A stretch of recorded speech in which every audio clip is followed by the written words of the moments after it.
In the rain-streaked town of Miller's Fork, Jonah Reyes keeps to himself, a quiet mechanic who fixes the impossible, tends to old engines, and talks to no one about the reasons he stopped flying. When a sudden flood traps a school bus and the National Guard's Black Hawk arrives, but is short a pilot to reach survivors, Jonah's secret past, that he can fly, comes to the surface. Haunted by a crash that cost him more than a career, Jonah must choose between staying invisible and stepping into the rotor wash of a second chance. Cinematic and emotionally driven, the story examines fear, redemption, and the fragile courage of a man who believes he has nothing left to lose until a whole town's breath depends on him. Jonah Reyes kept his shop's door half closed most mornings so the sunlight could warm the cracked concrete without inviting the town's small talk inside. The sign above read "Ras Auto" and "Smell and AIR" in letters worn almost to ghosts. When the wind came right, you could hear the chain rattle and imagine the syllables saying less. A single bulb hummed in the office, and the oil-slick floor reflected the high, low arc of the garage's fluorescent tubes like a pale sky. Jonah liked it that way. A private weather of grease and radio static where he could feel the world moving, but not be required to explain himself to it. Miller's Fork had the slow, sweet rhythm of places that grew around a river and refused to hurry. People kept their business to themselves and their porch lights on later than necessary. There were 2 churches, a diner that served pie like a benediction, and a sheriff who still remembered the names of everyone who'd ever come through town. Jonah fit into that pattern the way a missing puzzle corner fits an already finished picture present, but not inspected. He wanted to be invisible. He had spent 22 months in that invisible shape before the accident. Helicopter pilot, Ami, black as a crow's wing in his old photos. That Jonah moved differently, shoulders ready to meet lift, hands tuned to the whisper of instruments. After the crash, after the smell of burning hydraulic fluid and the weight of a living thing between his knees, the world had rearranged itself. He kept the hands and the ears, he gave away the sky. Every now and then, a kid from town would come to wash under the shadow of his generosity for a minute. Oil change for free if they mowed the lot. And Jonah's apprentice for the last 2 years, Theo, had long ago accepted that the quiet mechanic was both a teacher and a secret drawer. Theo was 16 with a laugh that burst where Jonah's didn't. He had Jonah's steady hands and not Jonah's reserve. The boy's mother ran the diner and kept the coffee hot as a beacon. Theo was the kind of person who filled the silence so the rest of the town could feel whole. On the morning the river remembered how angry it could be, the sky looked like the inside of a pressed bruise. The weather radio in the shop hissed warnings like a bad throat. Rain began as a slow argument and turned into a hiss like satin dragged through a grate. The creeks, which wore their beds like jewelry, began to swallow their banks. Jonah crouched over a carburetor with a cloth around his fingers, mind working through tolerances and warping, as if it were a problem he could still fix with a wrench. He listened to the river because he'd always listened to such things. The water in Miller's Fork was not given to dramatics, but it swelled quickly like a story told at speed. By noon the town's streets had become rivers of brown, and the sheriff's cruiser drove like an island through them, lights flashing a slow Morse of caution. The sheriff called in favors, National Guard from the base 20 miles west, a fast response in a Black Hawk helicopter that could have taken a garage door and folded it into sky. The radio at the diner hissed about people stuck on bridges and a school bus that had taken on too much water near the low crossing on County Road 12. The bus driver, an older man named Reuben, kept one hand on the wheel and the other on the throat of a child who wouldn't stop crying. A dozen small bodies clung to wet vinyl and a sound like someone was trying to remember how to breathe. When the Black Hawk arrived, It was a machine of war given gentleness, rotors chewing the rain into a column of anger and salt. Its camouflage blurred with the cloud. It touched down near the Miller's Fork High School lot, a temporary island amid the flooded field, and the townspeople gathered like curious birds at a distance. Captain Marcus Hale of the National Guard moved with a purposeful kindness that Jonah recognized from a photograph back when men wore medals and the world paid attention. Marcus had been in charge of the mission and had the look of someone who could place a hand where it needed to be without hesitation. It was then that Jonah noticed the man walking from the chopper with a sling around his arm, and the way the pilot's gait was small, as if the weight of the levers they had mastered was now a part of him. The pilot's voice was steady but threadbare, and his words to Marcus were clipped radio calls about a mechanical issue that made Jonah's teeth ache. A tail rotor sensor washed out in water intrusion, comms intermittent, and no available backup for an immediate medevac sortie. "We can't send a Black Hawk without a qualified pilot," the pilot said. His brace of confidence was paper thin. "Not in these winds." Marcus looked across the small crowd as if searching for a miracle in human skin. The sheriff offered a grim-faced shrug. Outside, the river continued its ascent, lapping at the foundations of porches like it was making a point. Jonah watched their faces. He saw hope, like a child holding a dab of glue to a cracked plate, and Jonah felt an old motor clench in his chest. The truth sat in him like a tiny metal weight that never rusted. He could fly. He had once felt the world below him unspool like thread. He had sat with the instruments and the hum and the knowledge of where to look when the sky started to lie. The accident had split him into halves that avoided each other. The half that fixed carburetors knew how to read engine distress as surely as it knew how to read the slow shiver of a human voice when it hides a thing. The other half was a vagabond, a ghost that woke when the sky called. He had kept the ghost locked, because ghosts sometimes are the rest of a man. Theo found Jonah as the pilot crossed the lot, eyes complaining about salt and fatigue. The kid always smelled faintly of grease and sweet coffee. He held a new pair of gloves in his hands like a flag. "Mr. Rias," Theo said, They said they need, I heard the pilot say." Theo's question got chopped off by the wind. There were too many people and not enough hands. Jonah's fingers tightened around the carburetor until the cloth left a smudge on his knuckle.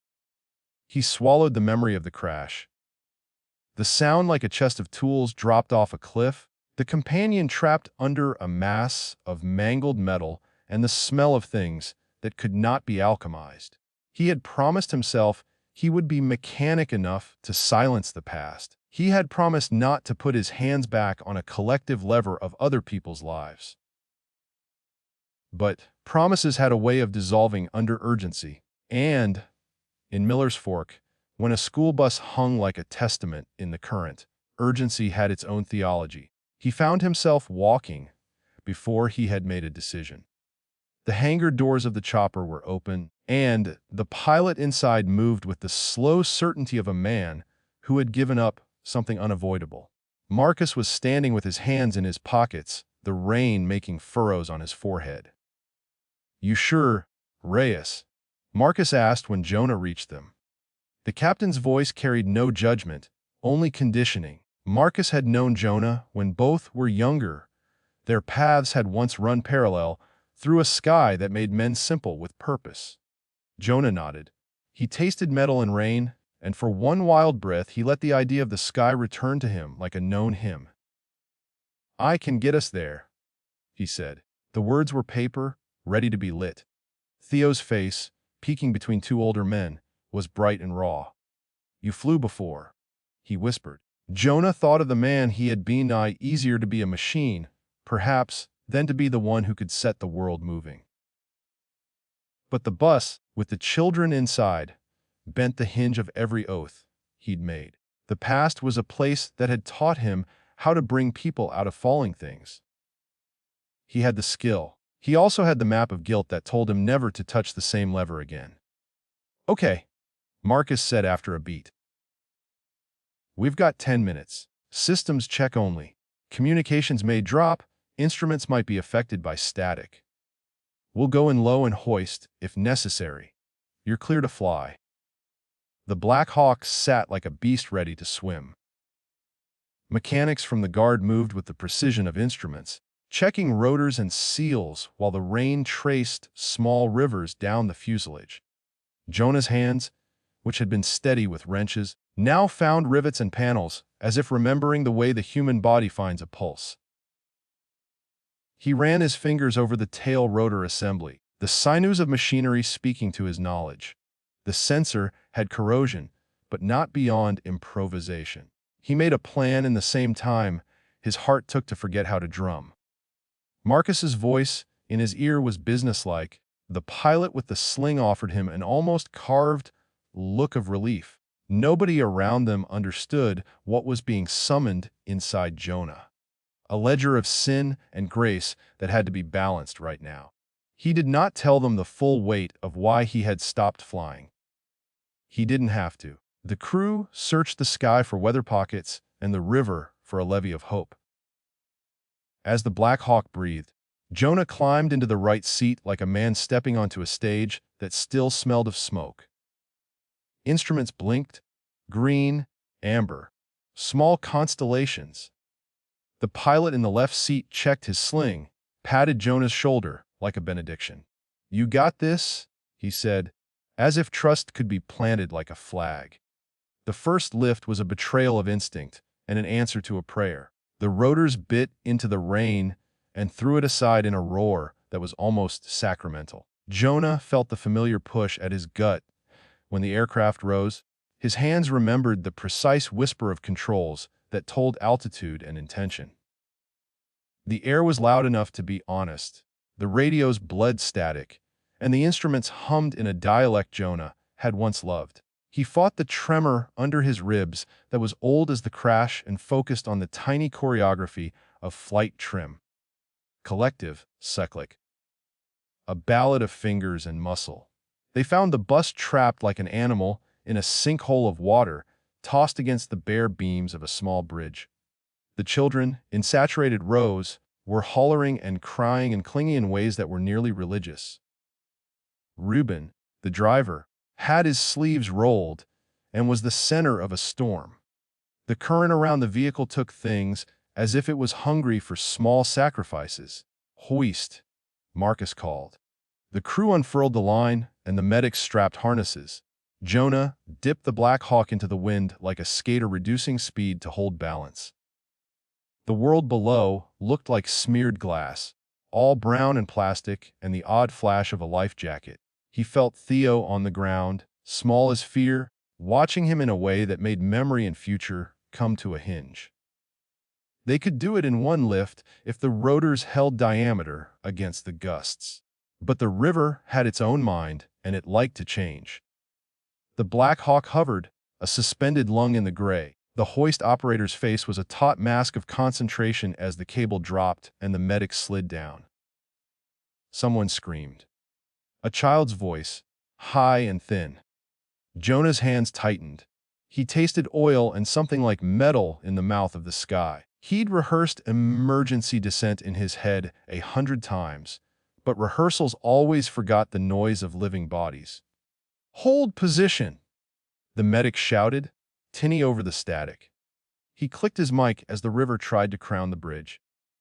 "We've got the first two out. Lines clear." Jonah felt the Black Hawk shake like a living thing buffeted by sea. Rain slapped the windshield with the force of thrown fists. The instruments flickered for a moment. His stomach told him it was more than a flutter. A bolt of lightning licked the sky like a white knife. There were small, soundless things that wanted to take the bird downs. A tree trunk spinning like an auditioning demon. A gust that sought to tear the rotor. "At 2 o'clock, you've got debris," someone said. Marcus, clipped and calm, kept their voices braided with expectation. "Shift left 40 degrees. Be ready for turbulence." Jonah's hands moved on reflex. He thought of the crash like a wound he'd kept bathed in solitude. He'd felt guilty for the hands he'd failed to save. He had hollowed himself to contain that pain like a canister. Now the pain was an engine he could use. It made him sharp. It made him practical. He thought of each child's breath as if it were an instrument to tune, and the old pilot's voice, the one with the sling, was a metronome. On the fifth pass, something went wrong. The left engine protested with a sound like a groan of an old man lifting a piano. An amber light winked to life on the panel. Jonah's hand slid to the throttle instinctively, and his mind began to enumerate contingencies. Partial power, single engine approach, auto rotation if necessary. The Black Hawk shuddered as the world threw more at it. Engine 2 trending hot. The pilot in the left seat reported. His voice had flattened at the edges. We're burning time. Jonah's throat went dry. He had to make a decision in breaths. If they stayed aloft, the heat would rise and the engine might fail altogether. If they attempted a quick landing on the flooded highway, the downwash could push the bus into the deeper current. The odds were a scraper of cold steel. He took a breath and remembered the patient patience of wrenches. Mechanics know how to make work. How to use what's available. He thought of the craft he loved and feared. He leaned into it the way a diver leans into cold water to find solid footing. Listen to me, he said, not in a soldier's bark, but in a voice that had learned how to be kind to itself. He kept the cyclic steady so the bird would ride the gusts like a surfboard. We're going to make one more hoist. Get the children up fast. If I have to, I'll set us down on Route 5 at the old Miller Bridge. Prepare for immediate egress. The medic acknowledged, clipped and sharp. The rotor washed over water that now looked like a skin of hammered copper. Jonah felt the engine's resentment, the heat pushing a small, angry pulse through the floor.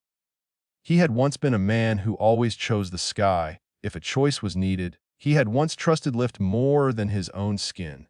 The man who had lost the crash had made peace with staying on Earth. The man moving the cyclic was an amalgam of those two decisions.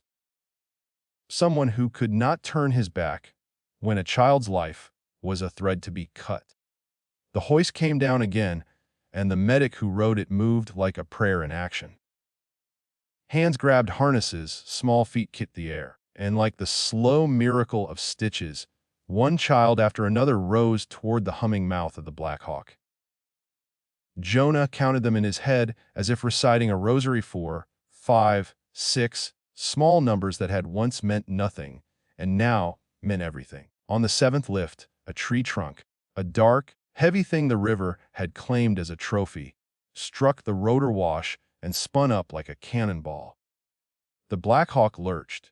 It was a living thing, and it shivered in a way that told Jonah the left engine was not forgiving. The amber light flashed and stayed. Engine 2 at 10-2, the pilot warned. Hydraulics stable but trending. Autopilot chatter swelled into a white noise of contingency. The hoist operator shouted for the last lift to be aborted. Jonah's fingers felt like they belonged to someone else. He had dreams that were not his own, memories borrowed from a time when he would have thrown caution to the wind and trusted the bird entirely. This one whispered about chance. He made a choice as if tearing a seam. Abort last lift, he told the crew. We're going in, someone cursed. Marcus's calm turned into a conductor's disbelief and then into trust. The medic who had the harness in the air clung and relayed the last child to the line like a runner passing a baton. Jonah turned the Black Hawk with a deliberateness practiced in barns. Small angles, small corrections. He aimed for a patch of Route 5 that was above the worst of the water, where the center was barely a ribbon of asphalt above the flood. If the engine failed, there would be a chance to put the bird down and get people out. There would be a chance to run with them rather than have them thrown into the river's mouth. The descent felt like a confession. The rotor slowed under strain. The aircraft shuddered with a different tone now, as if something inside had become a living thing on the point of failing. Jonah could hear his heart only in the back of his neck. He thought of the man under the mangled metal in the other crash, and how he'd thought that saving others would never be his right again. But salvation is not always a right. Sometimes it's a debt. They touched down on the highway with a grind and a cough and the world's forgiveness. The Black Hawk's landing gear sank into the wet asphalt with a sound like a knuckle tapping a wooden table. For a breath, Jonah thought of backing away and letting the machine become a relic. But the children were more important than his severed oaths. Men and medics spilled out like small, urgent rivers. Reuben, the driver, was the last of them out. He looked at Jonah as if seeing a ghost in human clothes. His face was wet with water and something like stunned gratitude. They moved fast. The engine moaned and hissed as medics made a corridor to the waiting ambulances. Lights flashed. Theo stood at the edge of the lot and looked like a boy who had seen a miracle and was trying not to let it shatter into superstition. Jonah's hands were steady as he opened the cockpit and climbed down. The pilot with the sling was the first to meet him. His hand was warm and full of unsaid thanks. Marcus put a palm on Jonah's shoulder with the brief weight of a man who knew praise was a thin thing. "You all right?" Marcus asked. Jonah tasted the rain and the metal and something like ash. "We got them out," he said. The sentence was both confession and verdict. The aftermath crept up like fog. People wrapped blankets around the children. The medics checked for hypothermia and shock, and the sheriff's voice came over the radio in a softer key. The town began to assemble its own folklore, neighbors, helping neighbors. The Black Hawk tucked in the lot like a beast content after work. They asked Jonah questions in the way small towns ask, not too many, and with an economy of curiosity. He tried to step back after the necessary interviews, but Theo intercepted him and took the quiet moment as if it were a seized prize. "You flew," Theo said simply. His voice had the fierce loyalty of someone who had been given proof that miracles are not always a trick. Jonah let out a breath that could be heard if someone wanted to listen. "I used to," he admitted. The past was a place he carried in his knee and his jaw, and the way his hands would sometimes tremble at the smell of fuel. He expected pride, disdain, pity. He got instead the small, sharp look of recognition from someone who had once stood on the lip of an abyss and returned. Word spread through the town as if through the wiring of some larger, gentler grid. The diner gave out free pies. The mechanic shop's door was left open in a new way, and people wandered in with questions and not many opinions. Jonah watched faces soften into something like homecoming. For days, neighbors brought tools and cars to his bench for him to fix. He worked with a kind of meditative focus, the way someone who has been given oxygen returns to tasks that require the full attention of living hands. The press came. Of course, necklaces of camera lenses and pen lights. They wanted a story with a clean arc and a punctuation point. Quiet mechanic turned hero. Jonah let Marcus handle the words when reporters demanded them, for he had only raw things inside, the guilt that had previously kept him small and the bland, surprising taste of something like redemption. He recognized the danger of being made into a headline. He did not want his face to become a sign that would be hung in the diner and then redden with an arrow pointing to the next person in need. At night, after the town had wrapped itself back into its habitual rhythms, Jonah walked the lot where the Black Hawk rested, its rotors like silent, enormous petals.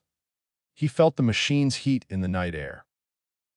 The pilot with the sling sat on the bumper, eyes on the river, and Jonah sat beside him. They looked like two men sharing the dark of a mutual horizon. "You didn't have to do it," the pilot said, after a while. He spoke with the flat cadence of a man who'd learned the particular math of gratitude. It rarely had direct exchange. Jonah thought about the man under the wreckage in his memory and about how forgiveness is sometimes a slow, difficult stitch. "I had to," he said, "or someone else would have." There was an exchange in the pilot's posture, an apology he didn't cough up. "I wasn't good today," he admitted. The sling around his arm told the story in a small, honest sentence. "You were trying," Jonah answered. He had the odd sense that these were new words, an unfamiliar currency. That's what counts sometimes. The pilot smiled, the way men who'd seen too much still found room for kindness. "You started flying again today," he said. Jonah let the claim sit like a coin on his tongue. What did it mean to start again? To the town, he was a hero. To himself, he was a man who had executed a salvage operation against the tide of his own cowardice. At home, in his garage, he watched his own hands thrum with a vigor he hadn't felt in years. He burned oil in the daytime like a hymn. The weeks after the flood were a slow distillation into normal. Children ran in soaked shoes for school, though the bus routes were changed. Theo lingered at the shop more often, and Jonah found himself answering a dozen small questions about the way altimeters work or why helicopters sometimes make that particular whine. He spoke in small, careful truths. He didn't tell Theo everything. The crashes scenes, the rotting smell of a life he'd not saved. But he started to let the past teach instead of cage him. The town's gratitude did not manifest only in platitudes. Marcus, who had the steadiness of a man who saw good as a practical resource, approached Jonah with a formality that meant opportunities. The guard had an opening, a local liaison job, an advisory role that could use Jonah's hands and knowledge without demanding he sign back into service. It was a compromise between his quiet life and the sky's persistent pull. "You don't have to come back in boots," Marcus said one evening, leaning on the hood of Jonah's truck. "But if you teach some of the new recruits, if you help with maintenance checks, you'd be doing us and them a damn good thing." Jonah considered the offer like a man weighing a future he had not been promised. It sounded like a doorway with a doorknob he recognized as sturdy. "I'll think about it," he said. Thinking, in this case, was the deliberate thing of someone who had learned to measure promises. He'd learned the expensive truth that decisions should be salted with time. Months braided into one another. Miller's Fork repaired itself around the rip the water had made. The river relaxed its appetite. The Black Hawk left for missions farther afield, its presence a memory stitched into the town's collective spine. Jonah returned to his mechanics, and Theo's apprenticeship became less of charity and more of commerce. They had a schedule, bills, stubborn customers who preferred Jonah's quiet expertise. Occasionally, in the small hush before dawn, Jonah walked up the dirt road and looked at the river as if reading the face of an old friend. He thought about the man with the sling and about the child on the bus who had taken his hand and not let go even when their faces were salt. He thought about mercy and obligation and the lightness that follows action when a man stops carrying more than he needs. The most important change, though, was the way he learned to let himself be seen. It was a small act at first. Answering the sheriff's hello, staying for coffee at the diner when Theo insisted. Later, a neighbor asked him to fix a lawnmower and brought him a pie in return. Later still, Claire Bennett, a nurse who had been on the scene for the rescues and who had talked to Jonah in that way nurses talk. Practical, unafraid, came by one afternoon carrying a six-pack of something that fizzed like promise. "You're hard to buy for," she said, setting the pack down on his bench as if making an offering. Her eyes were steady and curious. "But I thought you'd like this." They made small circuits of talk that looped into real conversation. Claire had a laugh that could be sharp as a chisel and a patience that worked like a salve. She did not ask Jonah what had happened to make him stop. Instead, she asked what he liked to eat and whether he liked the smell of pine. He told her about small, pleasant things, how steam in the mornings made the town smell like memory. She shared stories from the ER about lives threaded impartially together by accidents and recoveries. There was a gravity to her honesty that made it easier for Jonah to walk back into himself. One evening, months after the flood, Jonah and Claire watched the river from the diner's porch swing. Lights from the town shimmered like small constellations in the water. Jonah felt the past and the present like two hands rubbing together to warm a chest. He turned to her. "I didn't plan to keep flying," he said. "Not after." Her hand found his without ceremony. "You don't have to plan," she answered. "Just be." "Is that easy?" he asked, jesting, half trying. "No," she said, and then after a pause, "But it's better than being small." There was no epiphany, no cinematic montage of Jonah signing up for a new sky. There was instead a series of small choices knitting a life together. Teaching Theo more intently, accepting Marcus's lie eyes and offer after a season, helping the guard with routine maintenance so that young pilots would not be orphaned by unfortunate equipment. He'd stand in the hangars and talk to newbies about balance in clouds and the stubbornness required to be both humane and effective. Sometime later, when the town held a small ceremony in the park to honor those who helped during the flood, the sheriff made a speech about courage that did not mention Jonah by name. People clapped like small birds and the sun was a slow, diffused coin in the sky. Jonah stood in the back, a hand in his pocket, Theo at his side. Claire squeezed his fingers briefly, a small, steady hello.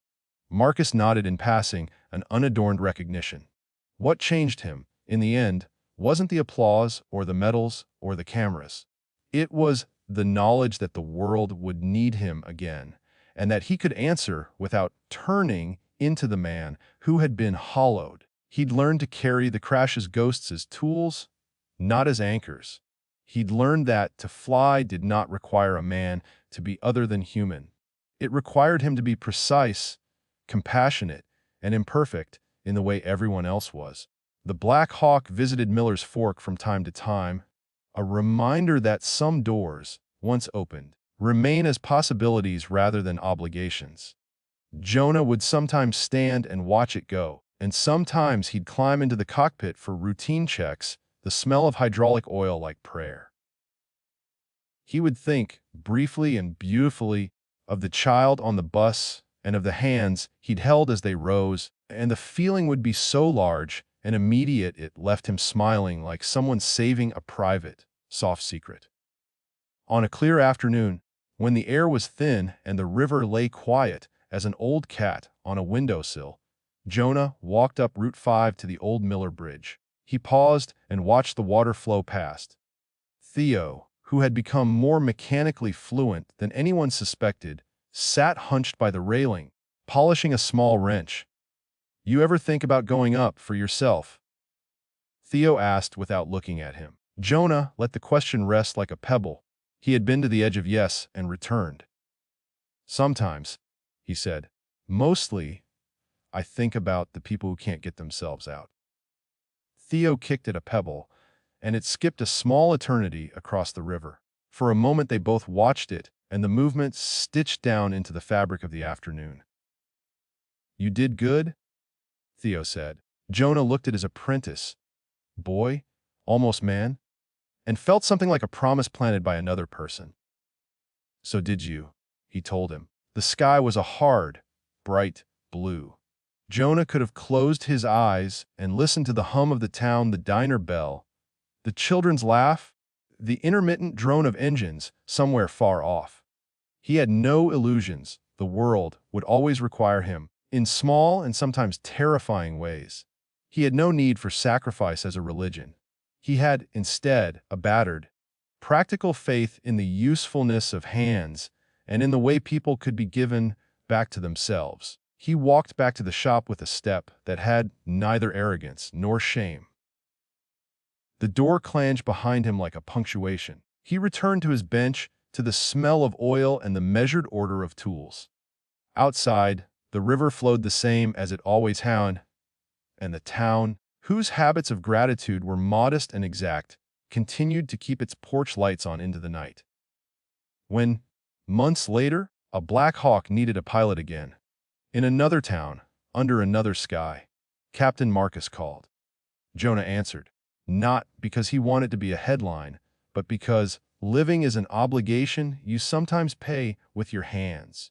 He tightened his grip on the cyclic and thought of all the small lives that will never be headlines but need saving nonetheless. The town's lightless hours had taught him that heroism is not a single loud act, but a series of answered calls.